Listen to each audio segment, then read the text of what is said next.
আমি আজ আপনাদের শোনাবো আমরা যে ওয়াইফাই ব্যবহার করি তা কিভাবে এলো এবং কবে থেকে। কে তিনি ওয়াইফাই আবিষ্কার করেন চলুন জেনে নিই। তিনি সিনেমা জগতের সবচেয়ে সুন্দরী মহিলা এবং তাকে ধন্যবাদ আমাদের ওয়াইফাই আছে। তার নাম হেডউইগ ইভা মারিয়া কিসলার। হেডি লামার নামেই বেশি পরিচিত। তিনি ইহুদি বংশোদ্ভূত ভিয়েনিজ ছিলেন, প্রযুক্তির প্রতি অনুরাগী এবং থিয়েটার এবং সিনেমার জন্য একটি পেশার সাথেও যুক্ত ছিলেন।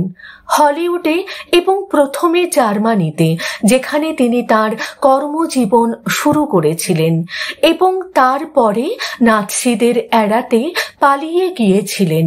তাকে বিশ্বের সবচেয়ে সুন্দরী মহিলা হিসাবে বিবেচনা করা হয়েছিল এবং প্রকৃতপক্ষে তার ছবি এবং চলচ্চিত্রগুলি নিশ্চিত করে যে তিনি অবিশ্বাস্যভাবে সুন্দর এবং প্রতিভাবান ছিলেন।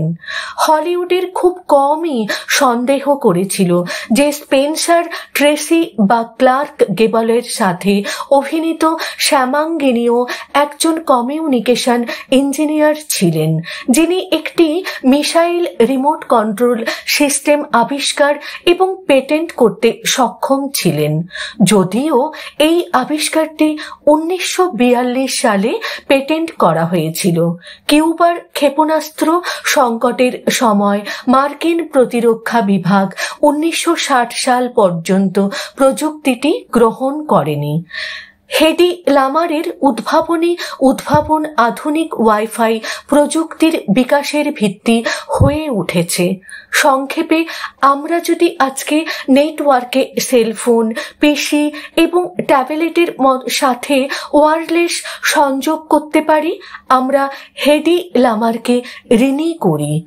অসংখ্য ধন্যবাদ যিনি এই লেখনী সোশ্যাল মিডিয়াতে পোস্ট করেছেন এবং আমার তরফ থেকে তাঁর প্রতি অসংখ্য ধন্যবাদ জানাই।